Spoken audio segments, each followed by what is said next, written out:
Salut les amis, ravi de vous retrouver après une course et une journée absolument incroyable. On a vécu un Grand Prix d'Abu Dhabi complètement fou et on est heureux de vous retrouver sur la chaîne Twitch bien sûr de First Team avec mes deux acolytes, ceux qui ont fait le sel et le piment de cette saison 2021 chez les Pistonnés. Je vais bien sûr parler de Hamza et Brice. Salut les gars, comment vous allez déjà?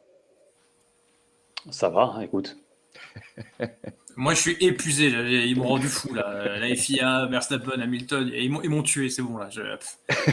Faut dormir, faut hiberner. C'est bon. Là, ça va, on a quelques mois pour dormir. Alors déjà, les gars, avant de commencer, de revenir sur ce Grand Prix, on va parler bien sûr des 4 enseignements dans quelques instants, c'est promis. Mais juste avant de commencer, je vous dois un grand désolé, les gars, parce que si aujourd'hui on est chez nous et pas en plateau pour parler de ce Grand Prix, c'est tout simplement parce que la semaine dernière, j'ai attrapé la maladie de ces 2 dernières années, c'est-à-dire le Covid. Je ne peux pas sortir de chez moi pendant 10 jours.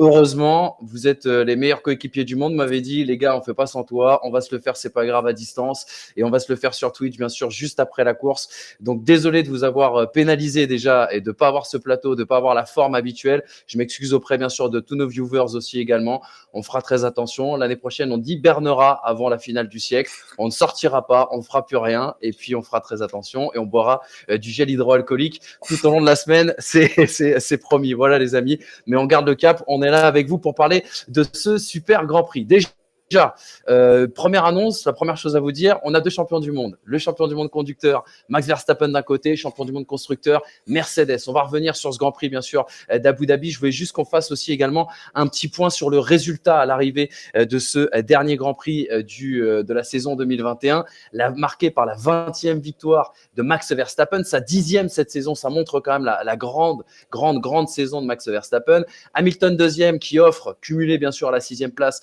de Valtteri Bottas, c'est bien 8e titre constructeur consécutif pour Mercedes et on y reviendra parce qu'on a l'impression que Mercedes ne le fait absolument pas ce soir, ce titre constructeur. Sainz finit 3e et on n'en parlera pas d'ailleurs de Carlos Sainz, son 4e podium cette saison, lui qui offre la 5e, lui qui s'offre la 5e place au classement des pilotes. Tsunoda 4e, c'est son meilleur résultat en carrière. 2 Alpines dans le top 10, 5e place au constructeur pour justement la marque française. Et puis on rappellera également que Norris a fait 7e, Leclerc a fait 10e, Ferrari finit donc 3e au constructeur, McLaren 4e et on y touchera bien sûr un petit mot. On va d'ailleurs peut-être commencer là-dessus les gars, le petit mot là-dessus, le podium de Sainz, parce qu'on n'en parlera pas dans les 4 enseignements que vous découvrez juste à côté de moi. On n'en parlera pas de ce podium de Sainz. On ne parlera pas non plus de cette 3e place de Ferrari, peut-être de bon augure pour 2022. Un petit mot là-dessus. Là, je te laisse y aller, moi. C'est Ferrari. Non, mais effectivement, ça a été on va en parler, je pense, plus longuement lors de l'émission Bilan. Et Carlos Sainz, pour moi, c'est clairement un top de la saison. Ferrari aussi, j'ai été agréablement surpris. Alors peut-être parce qu'ils étaient tellement bas et on a tellement été habitués par les nombreuses déceptions avec la Scuderia que finalement, cette saison est presque une bouffée d'air frais. Et finalement, on en parlera, je pense, plus en détail dans les prochaines semaines. Mais Carlos Sainz, qui vient en plus chipper cette 5e place au championnat du monde pilote, c'est la récompense de sa régularité sur l'ensemble de la saison. Ouais, moi je compléterais juste en disant que je m'attendais tellement pas à revoir une écurie remonter un tel gap par rapport à l'année dernière et par rapport au fait que toute leur voiture et toute la manière dont ils ont construit leur voiture de manière illégale en fait a été remise à plat, et d'une feuille blanche ils sont quand même bien repartis dans une ère où on a vu que partir de zéro, c'était quand même très compliqué pour revenir dans les clous. Donc, la 3e place de Ferrari, moi, je trouve qu'elle est impressionnante et c'est peut-être le 2e plus gros enseignement de l'année après ce dont on va parler juste maintenant. Alors aujourd'hui, on n'est bien sûr pas en plateau, on lit vos commentaires en direct. Il y a Azormaï qui me dit: on a trouvé ton point commun avec Mazepin du coup, le Covid peut-être. En tout cas, j'espère que c'est pas autre chose parce que sinon, ce serait quand même pas bon signe. Vous vous êtes vu la semaine dernière, non ? Paraît-il, on a dû se faire un bisou sur la bouche, c'est peut-être pour ça qu'on en est là aujourd'hui. On est aujourd'hui bien évidemment à distance pour débriefer ce Grand Prix à chaud. On rappellera qu'on fera tout notre possible bien évidemment pour revenir en plateau d'ici la fin de l'année et pour faire le bilan bien sûr avec toute l'équipe de cette saison bien sûr 2021. On continue à lire vos commentaires au moment où on va découvrir justement les 4 enseignements de ce Grand Prix d'Abu Dhabi. Le premier, on tient à revenir sur ce dernier tour que qualifie, excusez-moi, d'historique, mais un dernier tour qui laisse aussi beaucoup de questions, on y reviendra dans quelques instants. Max Verstappen, 34e champion du monde de Formule 1. Il est temps quand même de revenir un petit peu aussi sur la saison 2021 absolument extraordinaire et de Red Bull et de Max Verstappen, mais également d'évoquer tout le parcours de Max Verstappen, un gamin, on va dire, qui est arrivé très très tôt en Formule 1, qui a été aidé par Red Bull, qui a tout sacrifié pour lui. On y reviendra dans quelques instants. On évoquera aussi les 2 recours de Mercedes et l'attitude, bien sûr, des commissaires de piste et de son directeur de course, Michael Masi, pour savoir justement si Michael Masi a pris les meilleures décisions, savoir aussi si le 2e recours de Mercedes peut aboutir, puisqu'on rappelle que juste avant qu'on prenne l'antenne, il y a quelques minutes, on a appris que le premier recours, en tout cas, de Mercedes avait été rejeté par la FIA. Le second aussi, à l'instant. Et le second est donc rejeté à l'instant. Donc, il n'y a pas l'ombre d'un doute concernant ces 2 recours. C'est un petit peu notre avis, de toute façon, avant de débuter l'émission, mais on y reviendra dans quelques instants. Et puis, le 4e enseignement, Pérez, qui aide au titre de Verstappen. C'est une des questions que j'ai envie de vous poser parce que c'est l'un des garçons, en tout cas, qui a marqué ce Grand Prix d'Abu Dhabi de son empreinte. Et puis, quelque part, Bottas qui était absent aujourd'hui, mais Bottas qui a sans doute été décisif dans la course au titre du côté des constructeurs et du côté de Mercedes. On y reviendra dans quelques instants. Mais revenons d'abord, les amis, sur ce premier tour, ce dernier tour quasiment historique et surtout toutes les questions qui découlent de ce dernier tour. Rappelez-vous un petit peu les différents faits. Je vous les ai listés parce qu'on n'a pas les images, même si on est sur Twitch aujourd'hui et sur YouTube, si vous nous consommez bien sûr en replay, on n'a pas les images de ce qui s'est passé sur la fin de course. On rappelle, le point détonateur, c'est le 53e tour et ce crash de Nicolas Latifi. À ce moment-là, Michael Masi, à juste titre, décide de déployer la safety car. 54e tour, on a un Lewis Hamilton qui ne rentre pas au stand. Verstappen, lui, il passe et il va surtout passer un nouveau train de gomme soft. La première question que j'ai envie de vous poser, est-ce que Mercedes a fait une erreur stratégique à ce moment-là de ne pas arrêter Lewis Hamilton?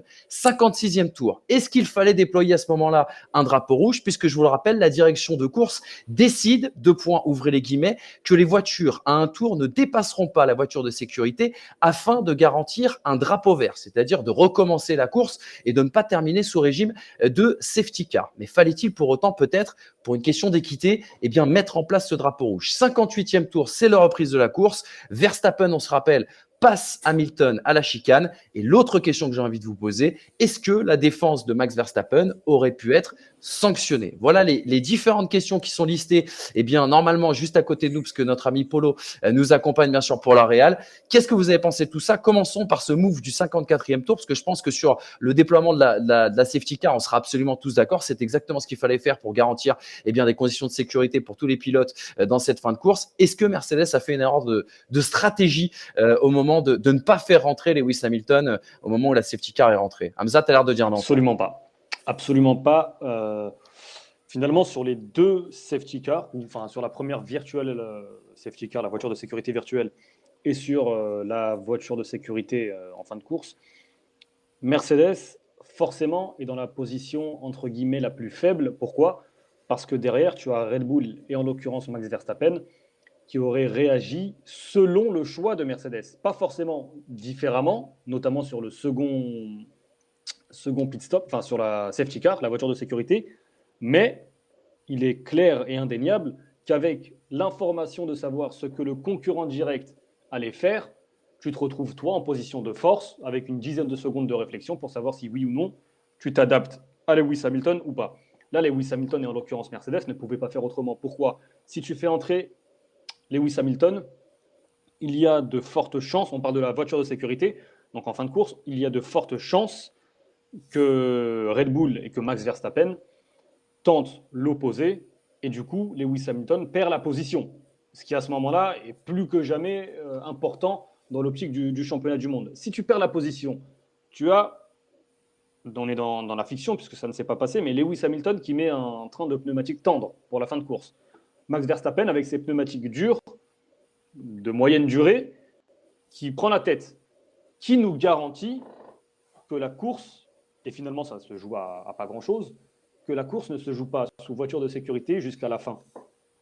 C'est ce pari-là qui a été tenté, c'est le pari de dire qu'il reste 5 tours, que la voiture va mettre du temps à être enlevée, et au final c'est vrai que dans une zone en plus compliquée. Je trouve qu'on a relancé la course de façon très rapide pour un accident de la sorte, pour à tout prix avoir ce dernier tour. Alors moi, j'étais très content que ça reparte parce que je voulais pas que le championnat se joue là-dessus, mais force est de constater que du coup, ça veut dire, avec le recul, que la stratégie de Mercedes était mauvaise, puisque dans tous les cas, on a laissé Hamilton avec des pneus vieux, voire à la limite de la crevaison, puisqu'on a vu Lando Norris crever avec des médiums qui étaient un peu plus récents, on va dire, jeunes. Donc, on a pris ce pari-là, mais force est de constater que là, c'était le mauvais et qu'il fallait se défendre au niveau pneumatique d'une attaque de Max Verstappen. Ça, encore une fois, c'est facile à dire après la course, après avoir vu la relance de course. Et certainement que la relance de course, dans tous les cas, la décision qui a été prise de relancer la course à ce moment-là, peu importe ce qui s'est passé, allait donner le titre à un des deux pilotes. Et à ce moment-là, on a un peu gambergé. Et effectivement, Mercedes, sur un autre Grand Prix, peut-être, on aurait fini la course sous safety car. Et là, on a voulu à tout prix relancer. Et c'est en ça que la réécriture de cette course est peut-être un petit peu discutable sur en tout cas ce point-là, sur le point stratégique. Après, il y a d'autres points sur la FIA dont on parlera après. Et justement, il y a Guy Duvet qui nous dit pourquoi ne pas sortir un drapeau rouge, parce que ça avait été déjà notamment le cas du côté de Bakou. Si je reste même sur cette question de stratégie de Mercedes, c'est vrai que c'est toujours facile après coup de leur tomber dessus, mais tu peux te dire que s'ils arrêtent Lewis Hamilton, peut-être qu'il repart derrière Max Verstappen sous régime de safety car. Tu peux te dire aussi que cette fois-ci, c'est lui qui aurait eu les pneus les plus frais et qu'avec sa vitesse de pointe, et on l'a vu, il avait un rythme quand même bien plus important en tout cas que Max Verstappen sur cette course, tu peux être tenté de penser que dans la position du chassé, si la course va au bout, si la course repart en tout cas, à ce moment-là, Hamilton aurait eu l'avantage. Je sais pas, et la position du chasseur de la fin, imagine-toi, Mercedes fait entrer Lewis Hamilton, passe des pneumatiques tendres et la course se termine sous safety car. Et à cause de ce choix, il perd le titre. Oui, mais ça veut donc dire, effectivement, comme tu l'as dit, Hamza, que la position du chasseur est privilégiable dans le choix stratégique. Oui. Et c'est d'ailleurs ce qu'avait fait Hamilton à Barcelone quand on parlait de masterclass de la stratégie, c'est que le call avait été fait super tard pour pas laisser le temps à Red Bull de réagir. Là, en l'occurrence, en voyant Lewis Hamilton ne pas rentrer, effectivement, derrière, Red Bull a le choix de se dire est-ce qu'on calque ou est-ce qu'on calque pas, alors que quand tu es devant, tu subis. Mais c'est dommage d'ailleurs parce qu'on n'a pas vu une Mercedes très proactif sur cette course. Même déjà sur le premier arrêt, ils arrêtent Hamilton pour couvrir Verstappen, alors qu'en soi, les pneumatiques vont encore très bien et peut-être que décaler la stratégie peut être une bonne chose. On avait vu ça en 2010 avec Alonso, où au final, on avait totalement cherché à couvrir Mark Webber, parce qu'à l'époque, c'était Alonso et Mark Webber. Et au final, c'est Sébastien Vettel qui est champion. C'est celui qui a fait sa propre stratégie sans se soucier des autres, entre guillemets, qui s'est retrouvé champion. Donc je pense qu'effectivement, dans la situation du chasseur à ce moment-là, en tout cas, et à Abu Dhabi et sur cette fin de course, c'était privilégiable. Mercedes, avec le recul, on peut se dire qu'ils n'ont pas fait le bon choix, mais en même temps, sur l'instant, est-ce qu'il y avait réellement un bon choix à faire de leur part ? C'est pas sûr. En tout cas, avec la décision qu'a pris la FIA sur le déroulement de cette fin de course, effectivement, les carottes étaient un peu cuites pour Mercedes. La seule solution équitable pour que les deux puissent prendre une stratégie, en tout cas avoir une stratégie à tête entre guillemets reposée et avec tous les éléments en main, c'était le drapeau rouge et on n'y a pas eu droit. Est-ce que vous êtes tous d'accord que peut-être qu'il n'y aurait pas toutes ces polémiques aujourd'hui si on avait mis ce drapeau rouge? Et comment vous expliquez que Michael Masi n'ait pas décidé justement de sortir ce drapeau rouge? Est-ce qu'il y avait la crainte de se dire on repart sur un départ arrêté par exemple, et dans ces cas-là, risque de crash et donc peut-être un risque pour l'image de la Formule 1 et pour l'image de la fin de cette saison 2021? Comment on explique que justement la direction de course, puisqu'il y avait même le risque que cette saison se termine sous safety car, ce qui aurait été quand même une catastrophe après la saison incroyable qu'on a vécue.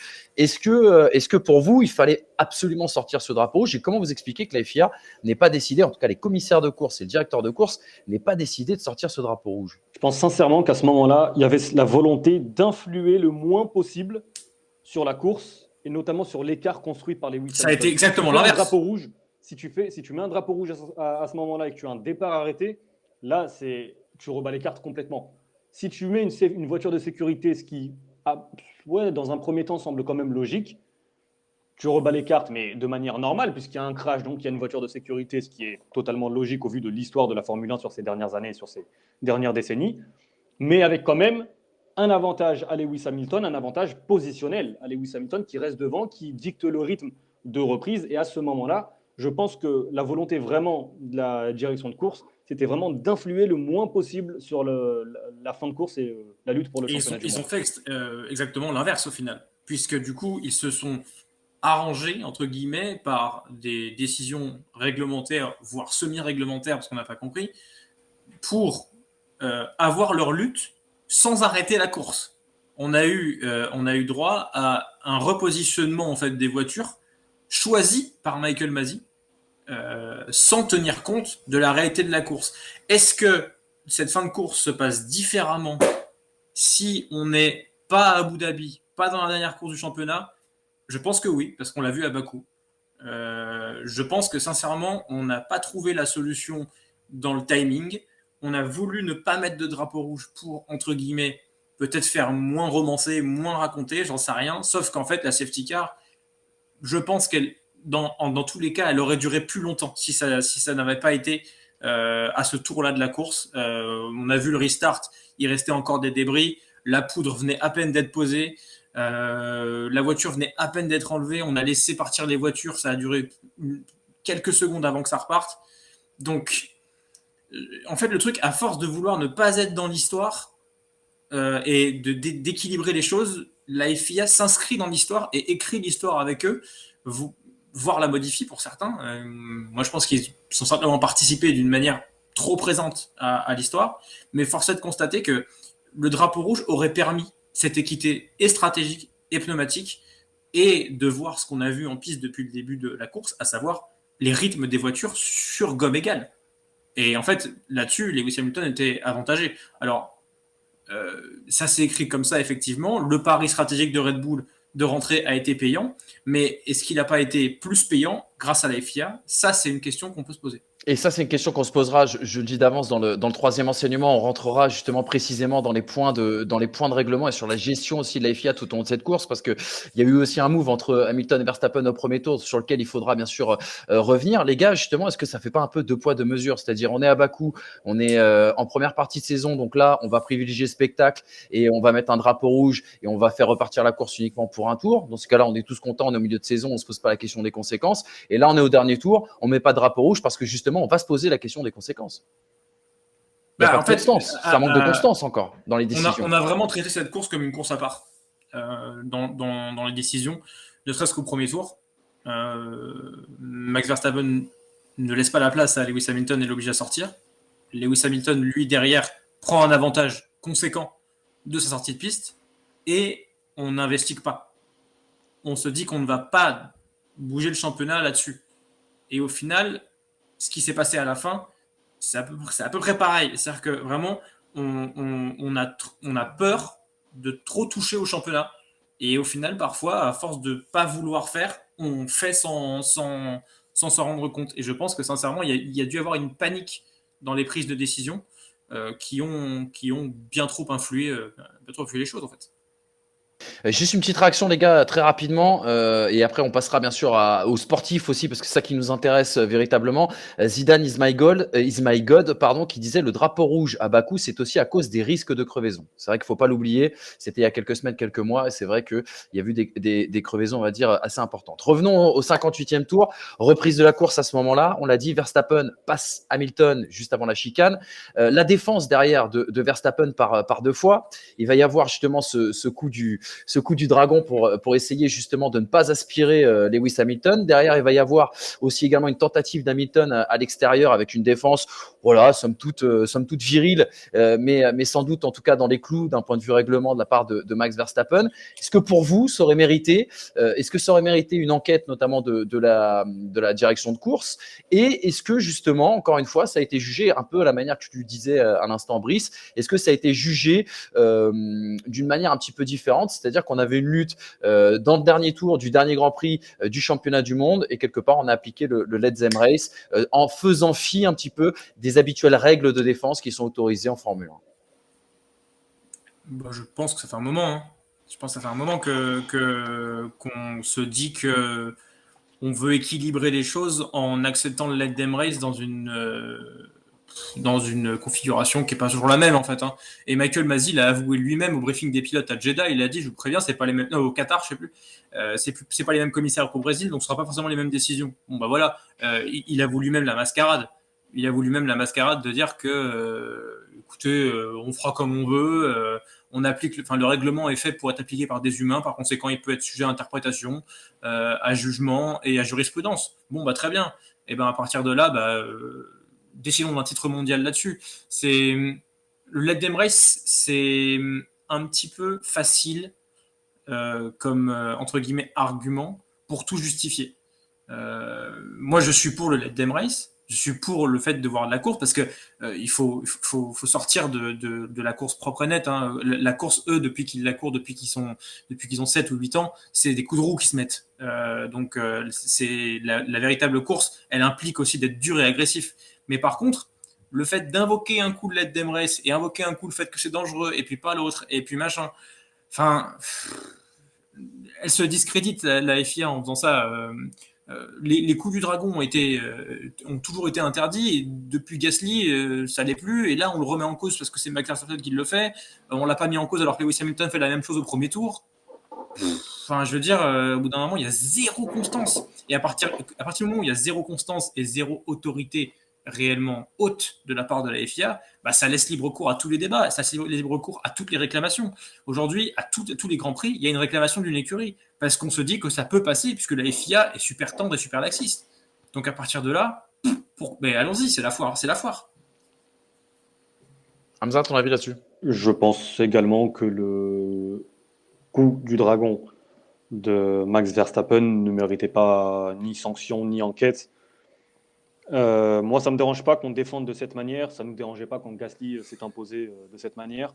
Ça ne me dérange pas qu'on défende de cette manière parce qu'il faut aussi se défendre à partir du moment où tu offres l'aspiration sur une ligne droite.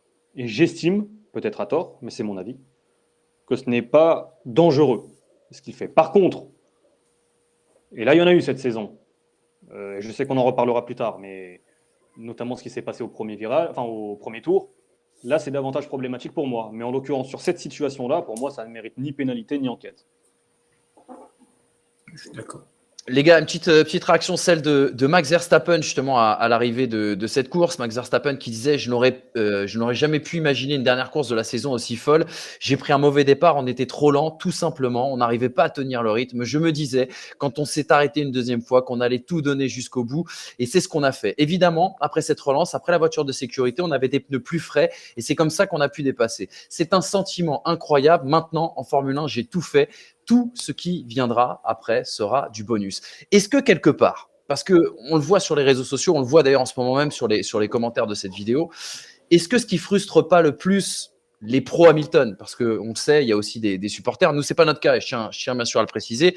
Il y a des pros Hamilton, il y a des pros Verstappen. Nous, on est des passionnés de Formule 1, des observateurs aussi, et c'est notre travail, c'est de ne pas prendre parti. Et Dieu sait qu'on ne prend pas parti, hein, même de manière cachée, parce que je crois que tous les trois, notre pilote préféré n'est ni Verstappen ni Hamilton, et qu'on s'est régalé justement de cette bataille. Mais il se battra pour le championnat du monde en 2022. Exactement. Ça, c'est une promesse. Pas forcément celui de Brice qu'on a vu sortir un petit peu piteusement tout à l'heure, mais on en parlera. Lui, il se battra pour le championnat de motocross en Finlande. On en parlera bien sûr tout à l'heure. Est-ce que aujourd'hui, l'origine aussi de toutes ces frustrations, c'est d'avoir vu quelque part un Hamilton qui avait une voiture, on va dire, dominante sur ce circuit d'Abu Dhabi, d'avoir pensé que Max Verstappen, très rapidement dans cette course, ne pourrait jamais revenir dans la lutte justement au titre champion et donc à la victoire aussi également du côté d'Abu Dhabi, et que cet accident de Nicolas Latifi a tout relancé. Est-ce que quelque part, c'est pas ça le plus dur en fait à accepter pour un pro Hamilton aujourd'hui? Si, mais en fait le truc c'est que il faut voir le prisme sur la saison complète. Au final, des moments de malchance pour Max Verstappen, des moments de malchance pour Lewis Hamilton, il y en a sur toute la saison. Et ce Grand Prix n'échappe pas à la règle. Ce Grand Prix n'est pas particulier. C'est pas parce que la FOM et Canal et tout ce qu'on a, et même nous-mêmes, il y a un storytelling sur ce Grand Prix où la tension monte ou quoi machin, que ce Grand Prix doit être traité différemment.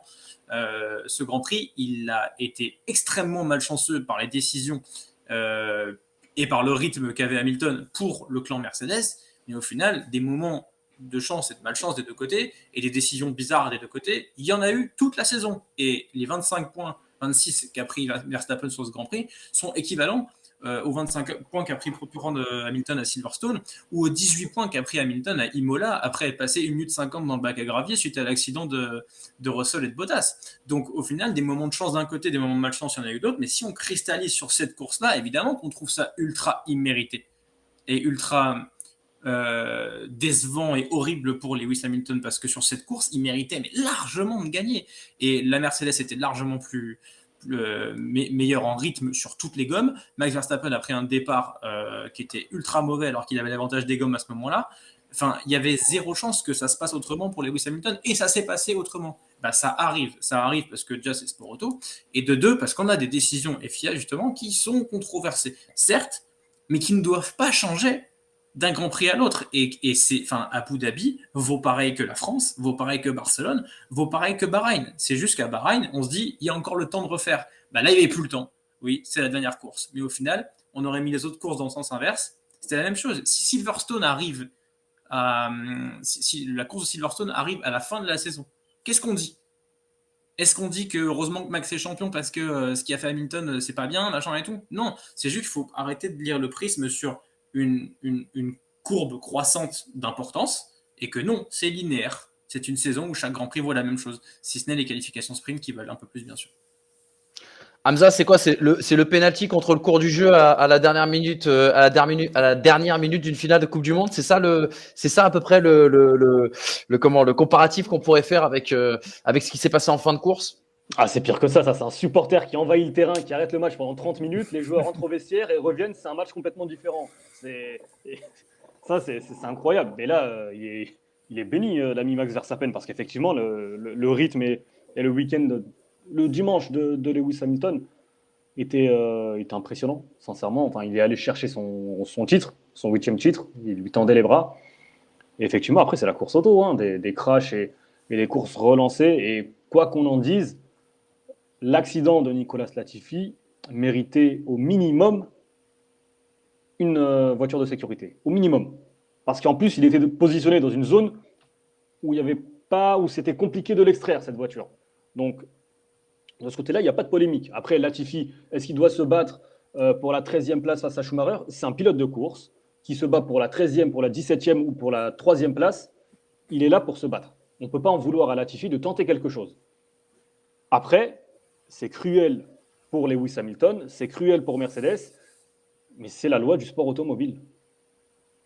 Les gars, je vous propose qu'on avance. Et justement, on a un champion du monde ce soir. Il s'appelle Max Verstappen. C'est tout simplement, on a vu sa petite déclaration tout à l'heure, c'est le 34e champion du monde de l'histoire de la Formule 1. Dommage pour lui, il aurait pu devenir le 33e champion du monde avec un peu plus de chance et en étant arrivé un petit peu plus tôt en Formule 1, quoique je ne sais pas si ça aurait été véritablement possible.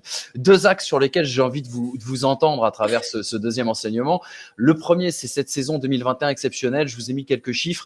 50% de ces victoires ont été effectuées lors de cette saison 2021, 10 victoires, 20 victoires au total dans son palmarès. On rappelle cette stat que vous avez rappelée tout au long de cette saison 2021, 50,26% des tours en tête à lui tout seul en 2021. Il a 652 tours en tête contre 297 à Lewis Hamilton, preuve quand même d'une certaine domination sur cette saison 2011. Surtout, ce garçon, là où il a réussi là où certains ont échoué, c'est qu'il a résisté à cette pression mentale mise par Lewis Hamilton.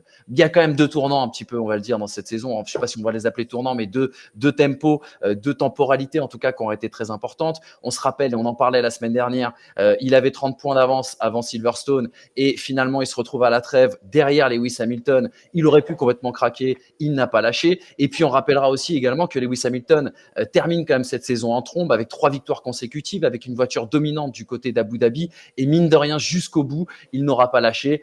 Les mauvaises langues diront aidé par certaines décisions des commissaires de piste. Je pense qu'on en a assez parlé. On reviendra là-dessus un petit peu après, sans doute avec le troisième enseignement. Et puis, il y a aussi cette chose à laquelle moi j'ai pensé tout de suite à l'arrivée de la course, mais je pense que vous aussi, c'est quand même la récompense pour Red Bull qui a tout sacrifié pour ce gamin. On rappelle, ils l'ont mis très jeune en Formule 1, à 17 ans et 166 jours dans une Toro Rosso lors de la saison 2015, si je dis pas de bêtises. À ce moment-là, on se rappelle que ce garçon n'avait pas fait une seule saison, notamment en Formule 2. Il a rapidement été propulsé chez Red Bull Il gagne d'ailleurs lors de son premier Grand Prix.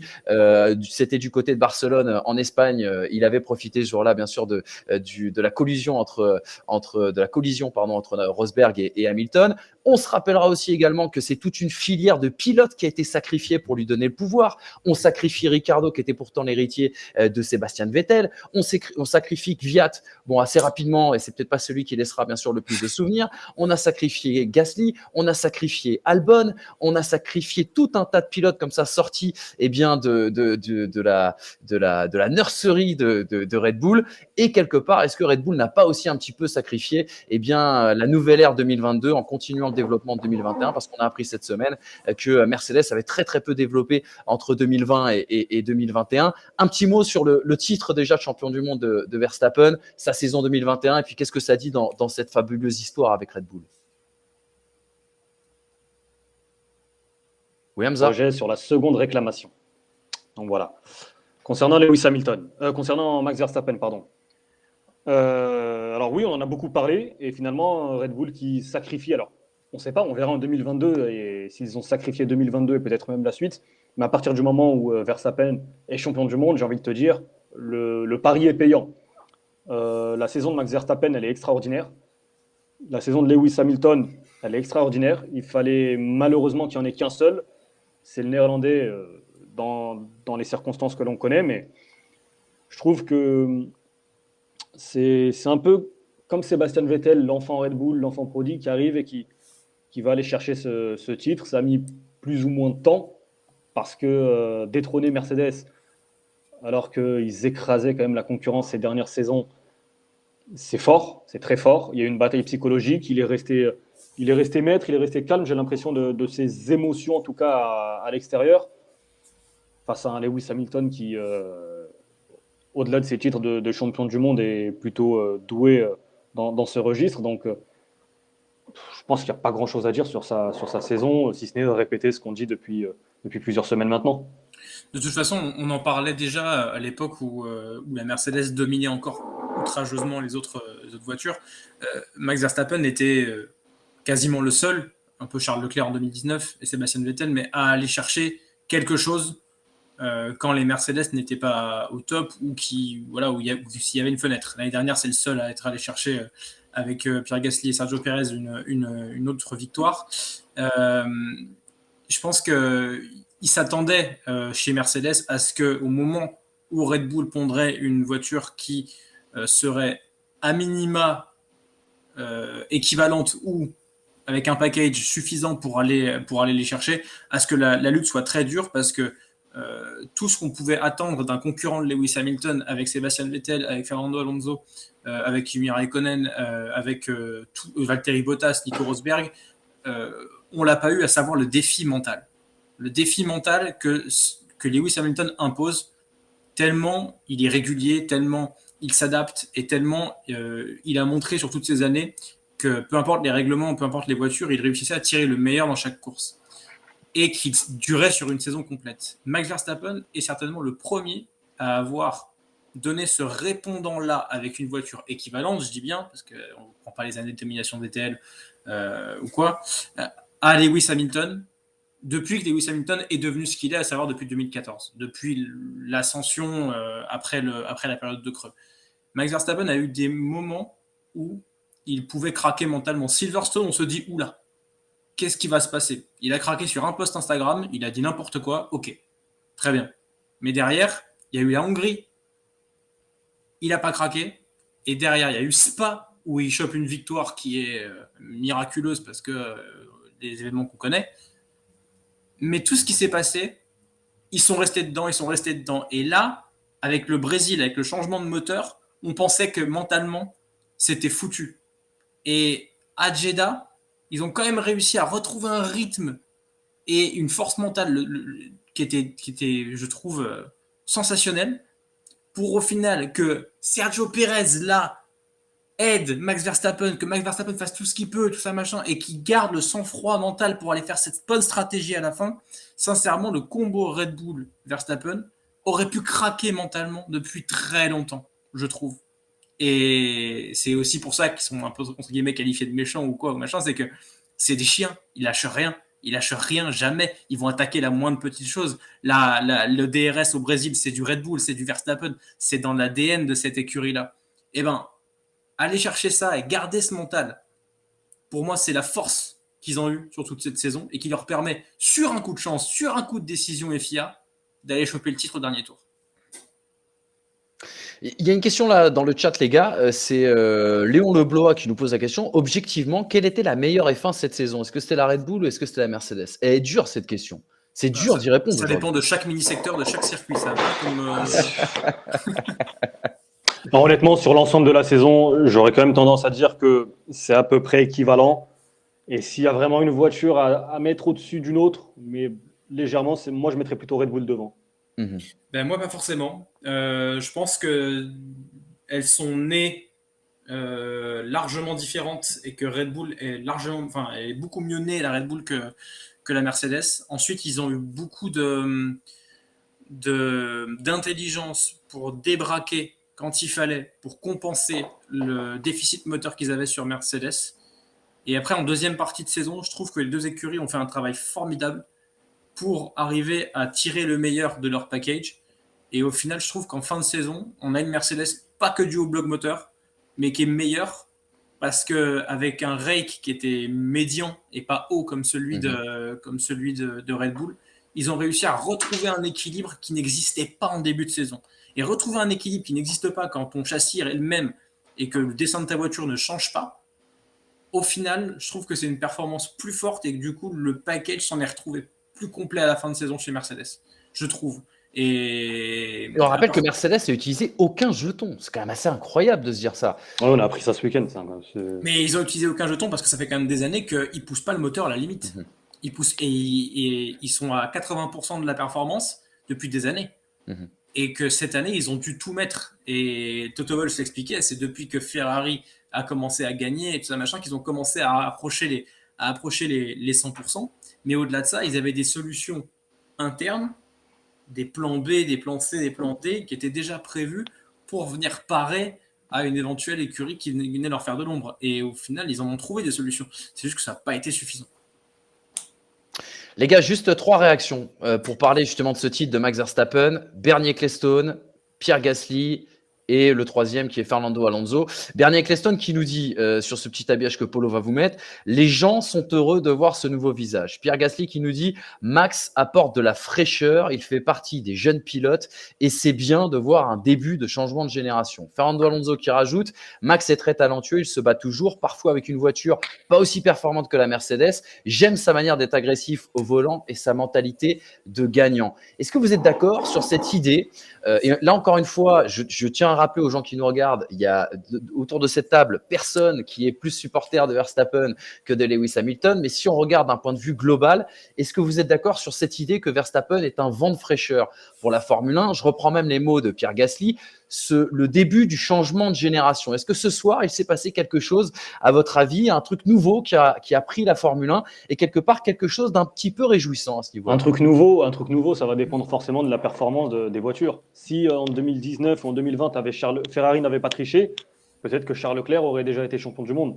Je le rejoins sur l'avènement de la nouvelle génération. Les pilotes talentueux dont on parle depuis plusieurs années, Max Verstappen pour les citer, Max Verstappen, Charles Leclerc, George Russell, Lando Norris, je n'ai pas l'impression d'en avoir oublié, mais peut-être, Pierre Gasly, Esteban Ocon, etc. C'est évidemment le premier de cette génération à être couronné, à être sacré. Avant, en l'occurrence, tu avais les Fernando Alonso, les Jenson Button, les Lewis Hamilton, les Nico Rosberg. C'est une nouvelle génération. Après, est-ce que ça veut dire quelque chose? Honnêtement, je ne suis pas sûr. Moi, je reste persuadé que la saison prochaine, si Mercedes est au rendez-vous, Lewis Hamilton se battra aussi pour le titre, avec un autre coéquipier, certes. Peut-être que tu auras aussi une bataille interne, mais je pense aussi que les anciens, en l'occurrence, si tu leur donnes la voiture, ils vont performer, ils vont se battre pour le titre. Ouais, et puis je suis pas sûr que ce soit le titre de Verstappen qui amène ça. Je pense que Verstappen, il nous a amené un vent de fraîcheur au moment où il signe sa première victoire chez Red Bull en 2016 en Espagne, où il fait une course incroyable au Brésil sous la pluie, en dépassant tout le monde à l'extérieur. Il a ramené un pilotage un peu perdu, un peu intuitif, comme disait Alain Prost, beaucoup plus que mécanique et robotisé avec la monoplace. Et cette génération de pilotes-là est arrivée en même temps à peu près que Max Verstappen, il y a 96, 97, on va dire. Ouais, c'est ça à peu près. Donc je pense pas que ce soit le titre. Il y a un avènement, mais je trouve que déjà on avait vu ça, ce changement-là, arriver il y a un peu de temps quand même. Quand on parle de vent de fraîcheur, les gars, c'est aussi peut-être un signe envoyé par Max Verstappen aujourd'hui. Rappelez-vous, il y a 2 ans, on a fait une émission où on se posait la question à l'époque, c'était en 2019, on se posait la question de qui de Leclerc et de Verstappen était justement le successeur de Lewis Hamilton. Et là, aujourd'hui, bon, voilà, Verstappen a fait tomber le mythe, a fait tomber l'icône, a fait tomber sans doute l'un des pilotes qui est à la table des plus grands pilotes de l'histoire, c'est une certitude. L'année prochaine, Lewis Hamilton sera aux côtés de George Russell, un autre qui peut prétendre bien sûr à la lutte pour le championnat du monde. Verstappen, on l'a vu tout à l'heure dans la déclaration, il a dit ça y est, je suis champion du monde maintenant. Tout le reste, ça ne sera plus que du bonus. Il a sans doute appris aussi également de cette saison 2021. Peut-être qu'il a ouvert la voie, peut-être aussi également aux luttes futures. Bah, disons qu'il a montré que c'était possible avec ce titre. Mais encore une fois, il ouvre la voie, il faut la voiture. Et la voiture, pour le moment, il n'y en avait qu'un qui l'avait, c'était Valtteri Bottas, à côté de Lewis Hamilton. Là, cette année, ils étaient 3, du coup. Valtteri Bottas, Max Verstappen, Sergio Perez. Sergio Perez a été recruté dans un but très précis. Et Valtteri Bottas, cette année, c'était certainement pas l'année dans laquelle il allait se battre, puisque Mercedes avait besoin de lui pour parer les Red Bull. Donc maintenant, effectivement, si on a une Ferrari qui est performante, avec un Charles Leclerc et un Carlos Sainz très performants aussi, qu'on a George Russell du côté de Lewis Hamilton qui ne va pas être un numéro 2, si tel est le cas, et que la Red Bull est encore performante en 2022, ce qui n'est absolument pas assuré, et Mercedes non plus d'ailleurs, c'est pas assuré, on va vraiment avoir un vrai choc de génération et de nouveaux talents qui pourra être très, très intéressant. Mais pour le moment, c'est juste un titre raflé dans une fin d'ère. Et tout ça, on pourra en débattre et on pourra en parler que quand on aura vu le niveau des nouvelles monoplaces. Parce que ça se trouve, on repart pour 7 ans, 5 ans de domination de Mercedes. Et on ne peut pas savoir maintenant. Donc, les cartes sont rebattues. Pour autant, ça ne veut pas dire qu'ils ne vont pas avoir une paire d'as au moment où ils vont commencer la saison 2022. Hamza, une petite réaction pour toi là-dessus?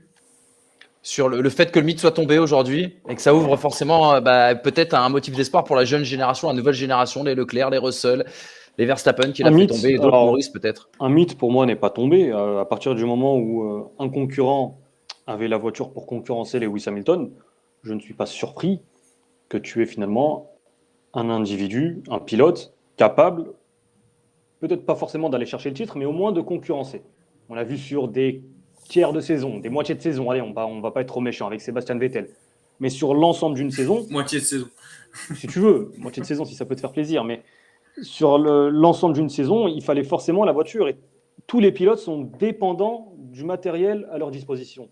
Si l'année prochaine, Charles Leclerc a une voiture, ou Carlos Sainz d'ailleurs, on en parlera lors de l'émission bilan, mais si Ferrari a une voiture capable d'aller concurrencer Red Bull, Mercedes, si Alpine a tous les pilotes, tous les top pilotes de ces écuries vont se battre pour aller chercher le titre mondial. Donc, Lewis Hamilton, non, un mythe n'est pas tombé, mais de la même manière, j'ai pas envie de penser, à l'orée d'un changement de réglementation, que la victoire de Max Verstappen va ouvrir d'autres portes. Ouais, voilà, c'est ça. C'est justement, ça enferme une. La victoire, à la rigueur, elle enferme une, elle ferme celle de l'ère hybride. Exactement. Voilà. Mais, enfin, l'ère hybride. Ce sera encore hybride après, hein, mais elle ferme l'ère de ces voitures-là, on va dire. 2014-2021. Exactement. Et c'est la preuve aussi que Lewis Hamilton est un garçon très très difficile à battre quand on se souvient du titre bien sûr de Rosberg en 2016. Aujourd'hui le titre de Verstappen arraché bien sûr dans le dernier tour dans les circonstances que l'on connaît. Justement les circonstances, on y revient avec le 3e enseignement les gars. On l'avait titré recours, l'ombre d'un doute pour l'interrogation. Il n'y a plus d'ombre vraisemblablement au tableau. On va juste revenir un petit peu sur l'attitude justement de cette direction de course tout au long de ce Grand Prix d'Abu Dhabi. Est-ce que justement cette direction direction de course n'a pas été un peu trop absente. Moi, je veux qu'on revienne sur le fait qu'il n'y ait pas eu d'enquête sur l'action Hamilton-Verstappen du premier tour. Moi, j'avoue que aujourd'hui encore, je ne comprends pas. Alors, je ne comprends pas, non pas qu'il n'y ait pas eu de sanction, mais qu'il n'y ait pas eu d'enquête. C'est-à-dire qu'on n'est pas ouvert d'enquête, un peu à l'image de ce qui s'était passé d'ailleurs à Interlagos, où la direction de course, les commissaires de course avaient décidé de ne pas ouvrir d'enquête. Seules 5 voitures qui ont doublé la safety car au tour 57, cette cacophonie au moment du restart. Est-ce que la FIA a décidé du titre? Parce que c'est ce qui ressort, les gars. Je sais qu'on a commencé à parler de ce sujet-là sur le premier enseignement, mais c'est ce qui ressort dans le chat. Beaucoup de gens parlent de l'implication notamment de la FIA dans ce titre. Et cette double réclamation de Mercedes peut-elle aboutir? Alors on sait, ils ont été déboutés par la direction de course. Yeah. Verstappen était-il passé devant Hamilton sous safety car? Vraisemblablement non. En tout cas, c'est ce qui a été décidé. Il n'y a pas eu violation de l'article 48.8 du code sportif de la Fédération internationale de l'automobile. Et ces procédures du dernier tour peuvent-elles coûter le titre à Verstappen? Vraisemblablement non, pardon, excusez-moi. Même si apparemment on nous indique que Mercedes aurait fait appel. Voilà, tout à fait. Juste 2 déclarations pour bien comprendre ce qui s'est passé. 2 déclarations de 2 champions du monde. L'un s'appelle Alain Prost, vous le connaissez très bien, il est français, 4 fois champion du monde, et Nico Rosberg, le champion du monde qui a fui, passé 2016. On le connaît un peu moins bien. Et on le connaît un petit peu moins bien, ça c'est pour mon copain Hamza. Alain Prost qui nous dit ceci, pardon.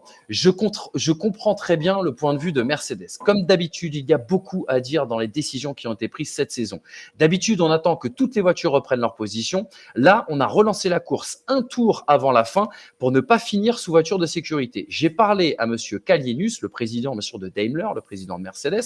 C'est vrai qu'on donne le championnat en fin de compte à Max, car il est en pneus tendres et Lewis a des pneus de 45 tours. C'est là où est la controverse. On s'attendait à une controverse, mais pas forcément à celle-ci. Réaction également de Nico Rosberg, qui a l'habitude de prendre des tirs de Lewis Hamilton. Alors, on pourrait se poser la question, pourquoi viendrait-il défendre Lewis Hamilton? Voilà ce qu'il a répondu, Nico Rosberg.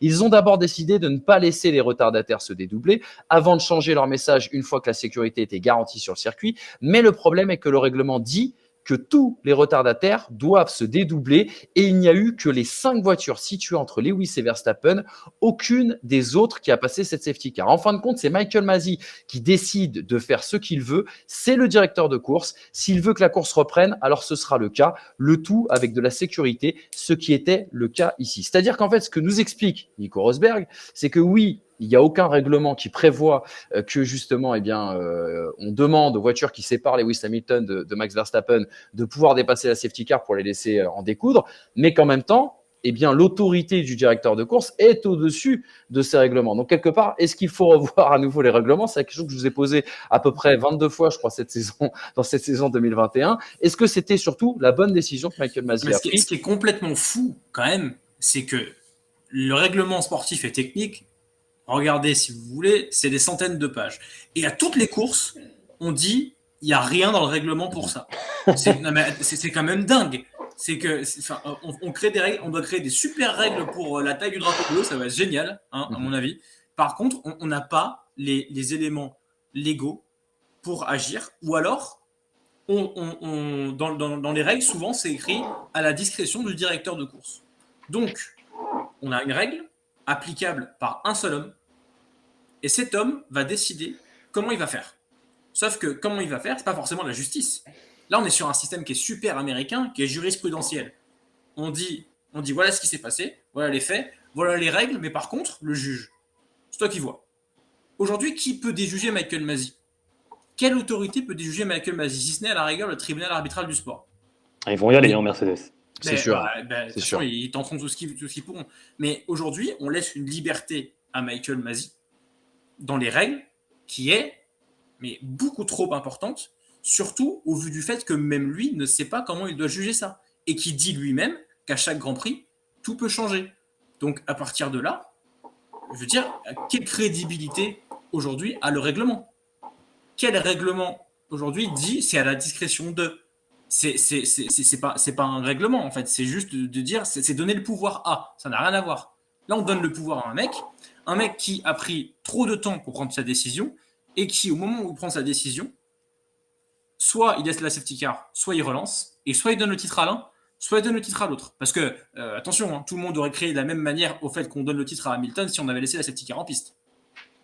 Donc en fait, dans tous les cas, il aurait donné Le le titre à problème- l'un ou à l'autre. Encore une fois, je me demande pourquoi, si lui ne veut pas interférer dans la course, il ne se dit pas quelle est la décision où ils sont le plus à l'équité, et à ce moment-là, c'est drapeau rouge.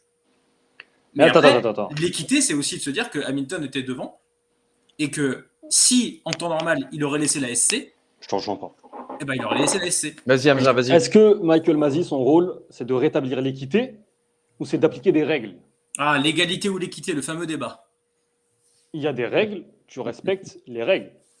Si demain, le règlement te dit départ sous drapeau rouge, il y avait un règlement, imaginons, on est vraiment dans la fiction parce que manifestement, c'est vraiment compliqué, mais s'il y avait un règlement écrit noir sur blanc sur tel incident, sur tel, c'est drapeau rouge, on démarre sur drapeau rouge. Lewis Hamilton, il aura beau avoir 50 secondes d'avance. Si le règlement t'indique drapeau rouge, c'est drapeau rouge. Là, en l'occurrence, Mais il n'y a rien qui indique ça. ce qui est problématique pour Michael Masi, moi, ce qui m'a vraiment choqué sur la fin de course, encore une fois, la gestion, l'arrivée de la voiture de sécurité, je l'entends. À partir du moment où tu as un championnat du monde, même si je suis le premier à dénoncer la F1 spectacle qu'on est en train de nous créer, nous inventer, moi, j'entends aussi qu'on a envie de relancer la course, absolument envie de relancer la course pour ne pas avoir une fin sous voiture de sécurité comme ce fut le cas en 2012. Je peux l'entendre et je l'entends. Sincèrement, je l'entends. Par contre, qu'on me dise sur l'histoire des voitures, des retardataires, il y a 5... Enfin, au début, on te dit non, pour ensuite, après, changer d'avis, où on entend la radio où Michael Masi mange un petit coup de pression parce qu'il bégaye, il ne sait pas quelle justification va-t-il donner à Red Bull, et que soudainement, on apprend que, pas l'ensemble des voitures, mais 5 retardataires seulement, vont pouvoir passer Lewis Hamilton et la voiture de sécurité. Et vous l'avez compris, les 5 retardataires, ce sont les pilotes entre Max Verstappen et Lewis Hamilton. Oui, donc Moi, c'est n'importe quoi, ça. Si tu veux rétablir...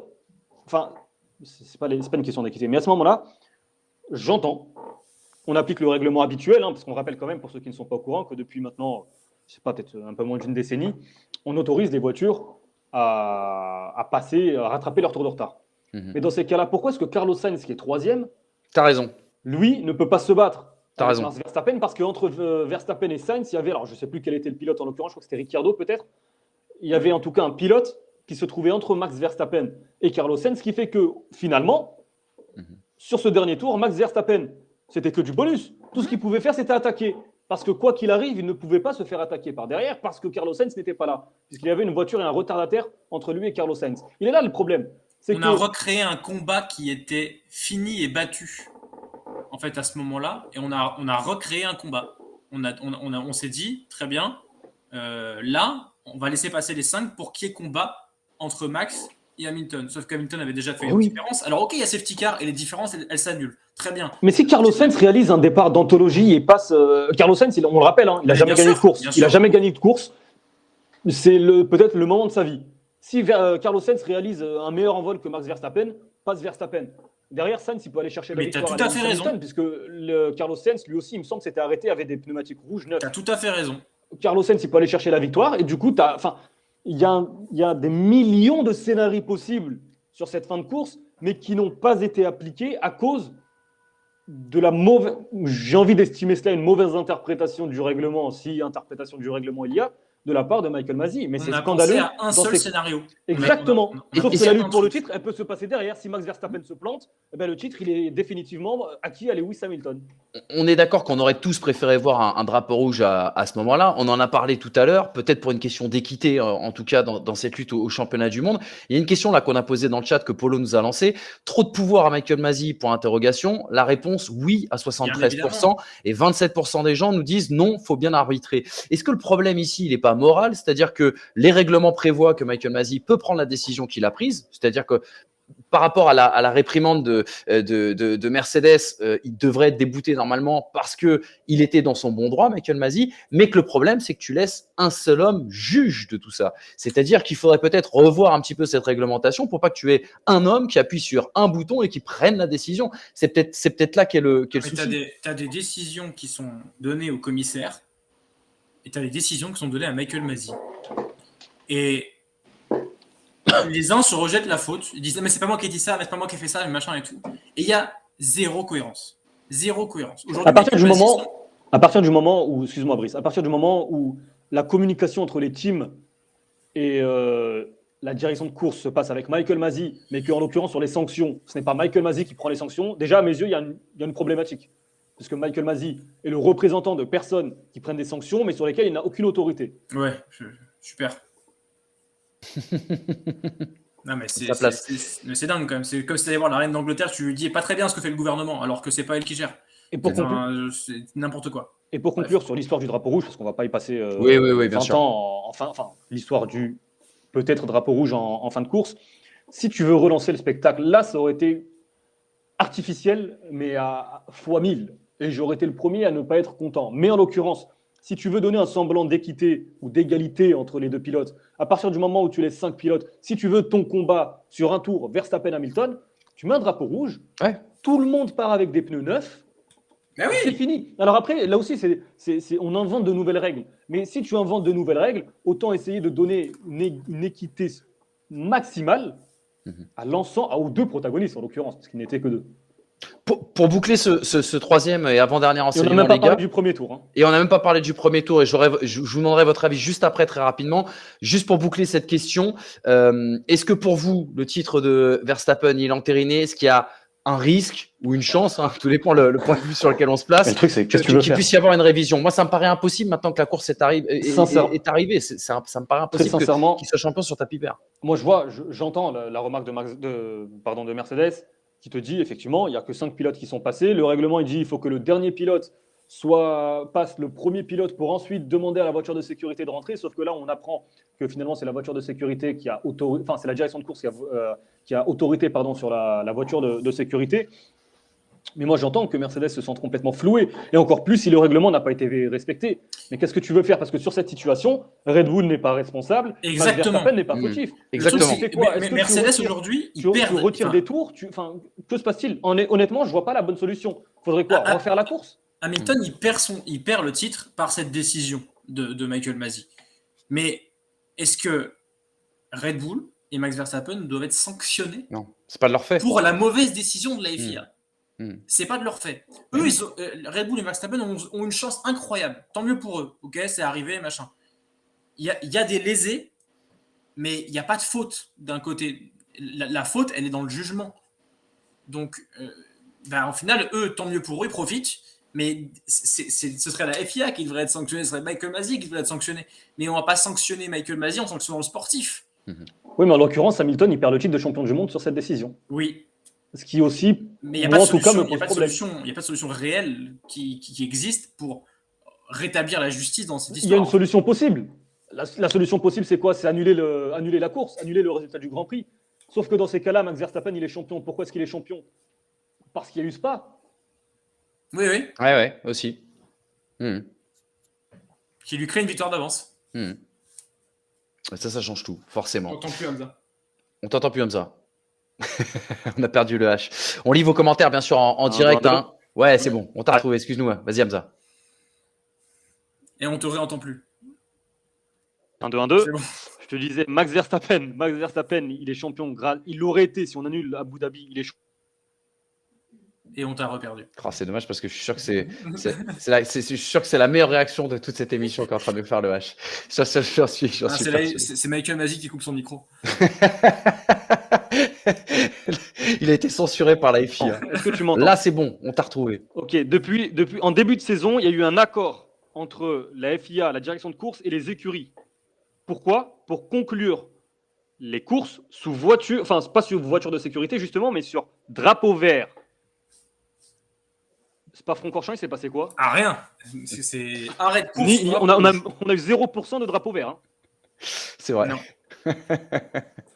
C'est vrai. Écoute, on y reviendra. Il y aura le bilan, bien évidemment. Si vous êtes avec nous en direct, on arrive et on touche à la fin de cette émission. Je vous rappelle que ce débrief du Grand Prix, bien sûr, d'Abu Dhabi, on le fait exceptionnellement ce dimanche soir. Parce qu'il y en a un dans l'équipe, on ne dira pas qui a attrapé le Covid et malheureusement, on ne peut pas être réunis en plateau tous ensemble. Je remercie bien sûr toute l'équipe et bien d'avoir accepté de jouer le jeu et qu'on puisse terminer et boucler cette boucle ensemble. On essaiera de revenir bien sûr avant Noël en plateau en fonction de l'attestation que nous donnera et Jean Castex et notre ami ministre de la Santé, Monsieur Olivier Véran, bien évidemment, pour boucler cette saison 2021. On aura l'occasion bien sûr avec un petit peu de recul de revenir sur l'ensemble de cette saison. Il y a un autre titre et on n'en a pas parlé les gars, et c'est le 4e et dernier enseignement. Le titre, pilote, on en a beaucoup parlé, c'est pour Max Verstappen. Le titre constructeur, il est pour Mercedes. Juste revenir, bien sûr, là-dessus. Deux trajectoires. On a posé la question il y a quelques semaines, quelques mois. On disait Bottas, Pérez, qui va coûter le titre à son équipe? Eh bien, quelque part, il y a un double enseignement qui s'apparaît à nous au soir du Grand Prix d'Abu Dhabi. C'est que Pérez a peut-être aidé Max Verstappen, en tout cas, à aller chercher ce titre pilote, et que Bottas a sans doute aidé, eh bien, Mercedes à s'offrir le titre. Le petit tableau, je vous le présente. Pérez, déjà, je veux qu'on parle absolument de cette course, parce qu'il y a eu, certes, son abandon à Jeddah qui a coûté très, très cher à Red Bull, notamment dans la course au titre des constructeurs, mais il y a surtout eu cette bataille incroyable avec Hamilton. Hamilton qui s'est retrouvé l'arroseur arrosé. Hamilton qui avait freiné tout le monde pour voir tout le monde passer devant Rosberg en 2016. Eh bien, c'est lui qui a été freiné par Pérez entre le 20e tour et le 22e tour dans cette course. Ça a été absolument incroyable ce qu'il a fait Sergio, qui a permis donc à Verstappen de revenir à 1 seconde de Hamilton et donc de relancer son destin dans cette course. Et puis, dans un deuxième temps, il faudra qu'on parle de Bottas qui a sans doute offert le titre constructeur à Mercedes. Certes, il était inexistant aujourd'hui, il n'a pas pu aider Lewis Hamilton, ce qui a pu compter dans le titre, la course au titre pilote, mais il termine 3e au classement des conducteurs avec 36 points d'avance sur Pérez, alors que seulement 30 points séparent Mercedes de Red Bull à l'arrivée. Qui a coûté le titre, les gars, alors qui a coûté le titre à son coéquipier? Qui a coûté le titre à son équipe? Et je pense qu'on va commencer à parler de Sergio Pérez parce que c'est incroyable ce qu'il a fait sur Hamilton. Ah, il m'a régalé. Il m'a régalé. Incroyable. Non, mais franchement, Sergio Pérez. Non, mais je vais être très honnête. Moi, de la même manière, Hamilton m'avait régalé en 2016 sur Nico Rosberg. Il a joué avec son coéquipier. Moi, j'estime en 2016 que Lewis Hamilton, ce qu'il a fait, c'est plutôt propre. C'est pas beau dans l'esprit. Mais moi, à partir du moment où tu perds ton titre, il n'a pas été dangereux pour Nico Rosberg et pour le reste. De la même manière, contrairement à ce que disait Lewis Hamilton, en tout cas moi de ma télé, c'est le ressenti que j'ai. À la radio, où il dit c'est un pilotage dangereux de Sergio Pérez. Non, moi je me suis régalé du pilotage de la défense de Sergio Pérez, de l'attaque aussi de Sergio Pérez. Faire gagner 7 secondes en un tour et demi à son coéquipier Max Verstappen, c'est prodigieux, sincèrement. Et oui, c'est limite le travail que doit faire un numéro 2 qui se bat qui a un coéquipier qui se bat pour le championnat du monde. Mais merci et bravo à Sergio Pérez. Ouais, ce qu'a fait Sergio Pérez était incroyable, d'autant que ça permet derrière à Max Verstappen de tenter cette stratégie sur les durs et de revenir à 10 secondes et de provoquer cet arrêt. Et du coup, forcément, tout est en chaîne. Hein, donc, ça permet de laisser des espoirs à Red Bull pour tenter des choses. Ce qui s'est passé, donc c'est très important.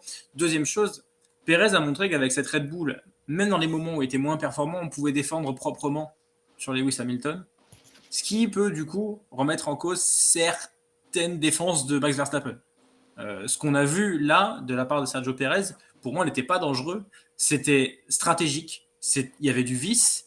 Et à aucun moment, je trouve, il y a eu véritablement action dangereuse de Sergio Pérez. Et pour moi, ce qui s'est passé là, c'était de la course. C'était vraiment une défense solide, pas très agressive, mais solide, je trouve. Et à partir de là, peut-être qu'on peut se dire, oui, avec cette Red Bull et avec le rythme qui était beaucoup moins bon avec ses pneus usés, on pouvait défendre correctement sur Lewis Hamilton. Et comme quoi, on peut défendre et attaquer Lewis Hamilton tout en restant entre les lignes blanches, sur les côtés, les lignes blanches, et en permettant aussi aux concurrents de rester sur la ligne blanche, à l'intérieur, sur la piste. On nous demande dans le chat pourquoi Sergio Pérez a abandonné. C'est parce que Helmut Marko avait peur qu'il laisse de l'huile, parce qu'il avait des traînées d'huile qu'il laissait. Et pour le restart, il ne voulait absolument pas que ça puisse causer une potentielle glissade de Max Verstappen. Donc on l'a retiré parce qu'il perdait de l'huile sur la piste. Une petite réaction aussi, c'est Gétard. Et ça, c'est une question pour toi, Hamza, parce que tu en as parlé il n'y a pas longtemps. On se rappelle tous justement du rôle de porteur d'eau de Massa au Brésil 2012. Extraordinaire. Non, mais voilà. Est-ce que Pérez, ce qu'il a fait aujourd'hui, c'est encore plus, plus fort, ou c'est du même acabit, quoi? Pour moi, ça rentre dans la légende des numéros 2. Voilà, ce qu'avait fait. Mais il y en a tellement d'autres, j'imagine. Hein, je les ai plus en tête, mais ce qu'avait fait Massa, peut-être qu'avec mon cœur de Ferrarista, ça a aussi aidé. Mais ce qu'avait fait Massa en 2012. Emmener Weber à l'extérieur, permettre à Alonso de passer à l'intérieur, c'était magique. Là, ce qu'a fait Pérez, c'est magique. Ça n'aurait pas payé s'il n'y avait pas eu ce crash de Latifi. Mais quoi qu'il arrive, en tout cas, ça restera comme l'un des grands moments de sa carrière. Sincèrement, j'ai vraiment vibré devant ma télé.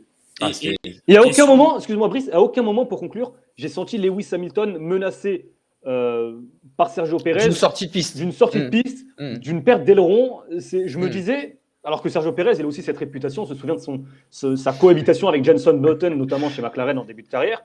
Mais à aucun moment, j'ai eu cette crainte, notamment pour Lewis Hamilton, qui a un accrochage provoqué par le coéquipier de Verstappen.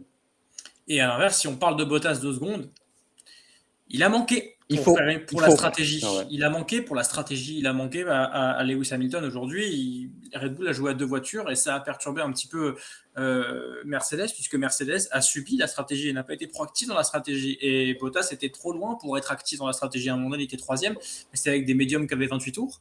C'était compliqué. Donc aujourd'hui, oui, Hamilton s'est retrouvé bien seul pour lutter face aux 2 Red Bull. Encore une fois, il s'en sortait très très bien avant le crash de Latifi, mais il aurait pu peut-être avoir plus d'avance. Peut-être que certaines choses auraient pu être accentuées grâce à la présence de Valtteri Bottas, ou en tout cas, on aurait peut-être eu plus de choix stratégiques grâce à sa présence. Effectivement, encore une fois, ce qui se passe à la fin de course remet tout en cause. Mais encore une fois, avant, ce qui se passe, c'est important aussi parce que les choix en découlent. Les choix de changement de pneus, tout ça en découle et peut-être qu'on aurait eu plus de solutions chez Mercedes. Et il se fait manger par les 2 AlphaTauri, notre ami Bottas, dans le dernier tour de cette course. Allez voir ça, les images de la F1 TV sont vraiment terribles pour Bottas. Il a soigné son plongeon. Oui, il a soigné son plongeon. À la fin, il y a quelque chose qui est très étonnant, les gars. On va continuer très rapidement à parler Bottas. On dépasse comme d'habitude le temps qui nous est imparti. Mais on va parler un petit peu de Valtteri Bottas. Et j'ai envie qu'on parle aussi de ce titre un peu constructeur de Mercedes. Parce que depuis tout à l'heure, j'ai les yeux rivés sur les réseaux sociaux de Mercedes. C'est comme si on n'était pas champion du monde. C'est comme si on n'était pas champion du monde. À la fin de ce Grand Prix, on chantait We are the champions dans le box de chez Red Bull. Or, Red Bull n'est pas champion du monde des constructeurs, c'est bien Mercedes. Mercedes pleurait. Donc, ça pose la question, est-ce qu'Hamilton, on a toujours dit Mercedes, c'est l'institution et aucun pilote n'est au-dessus de cette institution. Là, on a très clairement la sensation que, quelque part, le titre le plus important, ça reste le titre des pilotes pour Mercedes. Puisque rien n'est fêté, il n'y a aucune C'était entre guillemets le seul qui avait à perdre. Parce que le titre constructeur était déjà quand même bien engagé et grâce à Valtteri Bottas dans les derniers Grands Prix qui a bien soutenu Lewis Hamilton sur les résultats de fin de course. Mais là, entre guillemets, il y avait les questions que Canal pose à Toto Wolff, c'est toujours un titre ça vous va, 2 c'est bien, et il dit un titre oui machin, dans le sens où un titre c'est déjà acquis dans sa tête et qu'il serait pas content s'il y en a pas 2 parce que en fait le constructeur est déjà acquis. Donc évidemment qu'on pleure parce qu'on c'est sur l'instantané. Après Mercedes ramène quand même l'argent à Daimler et du titre constructeur et des droits pilotes. Mais effectivement aujourd'hui dans l'image une Mercedes a été battue parce qu'on dans l'image on regardera toujours plus l'humain que la machine et c'est normal. Parce que aussi Lewis Hamilton est un tel emblème de chez Mercedes que quand c'est Lewis Hamilton qui perd, c'est beaucoup plus, c'est une défaite beaucoup plus importante pour Mercedes que si ça avait été un autre pilote à sa place. Ouais, je pense, ouais. T'entends pas, Hamza? 1-2-1-2. Pourtant, je parle plus de Michael Masi. Cette fois-ci, c'est Valtteri Bottas qui a décidé de. C'était trop, il veut te couper point barre. Non, mais très court, c'est effectivement cette rivalité avec Max Verstappen qui, au final, aujourd'hui, quoi qu'on en dise, Lewis Hamilton, septuple champion du monde, a été battu. Et ça, en termes d'image, ça coince. Exactement, et ça coince forcément pour Mercedes. Vous l'avez trouvé comment la réaction, et ce sera ma dernière question les gars, vous l'avez trouvé comment la réaction de Lewis Hamilton à l'arrivée de cette course? Dans un premier temps, on a dit qu'il avait été très digne, et puis on sait qu'après il a boudé les comment dirais-je, les médias du monde entier. Est-ce que moi j'avais quand même une trouille, et je sais que on en parlait un petit peu hors antenne, on avait parlé avec Antoine du Pit Stop qui a fait d'ailleurs un tweet il y a quelques jours qui disait je vois bien si Lewis Hamilton prend son 8e titre ce soir, je le vois bien sortir par la grande porte dimanche soir. Moi, j'avoue que j'ai l'impression que cette défaite de Lewis Hamilton, ça peut le relancer un petit peu. Ça peut lui donner les crocs, ça peut lui donner la niaque. On l'a vu dans sa dernière, dans sa déclaration justement à la face caméra, lorsqu'il est descendu de la voiture. Il a dit bon, je vais profiter de Noël, on est en temps de pandémie, il faut profiter, etc., etc. Mais bon, je vais revenir encore plus fort. Est-ce que c'est pas la meilleure chose qui puisse arriver pour les supporters de la Formule 1 que nous sommes? Très rapidement, je pense que le refus de parler aux médias, c'est parce qu'il attendait la décision finale. Il voulait voir l'appel où ça aboutirait. Concernant la suite de sa carrière, honnêtement, autant 2016, oui, ça lui a mis une gifle et on a eu un monstre derrière qui a tout raflé. Autant, je suis pas sûr qu'Hamilton avait besoin de cette défaite pour rebondir ou ou pour être performant en 2022. Je pense que ce qu'il a vécu sur cette saison, ça n'a absolument rien à voir. 2016, c'est aussi, et c'est même surtout de son fait, ce début de saison catastrophique, sa gestion, sa saison, on ne va pas revenir sur la saison 2016, mais il a une grosse part de responsabilité dans cette défaite. 2021, c'est une concurrence avec une autre écurie, avec un autre pilote, un pilote qui a été brillant, une écurie qui a développé une superbe voiture tout au long de la saison. Son écurie qui a aussi choisi, privilégié peut-être la saison 2022, ça c'est l'avenir qui nous le dira, mais je ne suis pas sûr qu'il avait besoin de ça pour être motivé davantage en 2022. Et puis il a George Russell en face l'année prochaine aussi, hein, donc la motivation il l'aura par les nouvelles voitures, certes qu'il n'aime pas, mais ce sera quand même un nouveau défi. Un nouveau champion qui sera face à lui et en plus de ça dans la même écurie une lutte interne, donc je pense que la motivation il l'aura, après à voir comment ça se passe et comment il réagit à l'adversité. Là je pense qu'il est dans l'expectative de comment ça se passe l'année prochaine, mais dans la nouvelle ère, est-ce que lui trouvera sa place dans la nouvelle ère? Ça c'est encore une question qu'on a à se poser, sachant que lui a dit qu'il voulait pas continuer la F1 jusqu'à 40 ans et qu'en janvier il fête ses 37 ans. On se rapproche quand même, hein. Exactement. Dans le chat, on nous dit qu'il aurait pu faire une sortie à la Didier Drogba, it's a fucking disgrace. Mais c'est vrai que Lewis Hamilton a choisi le ton classe en tout cas pour terminer cette saison 2021.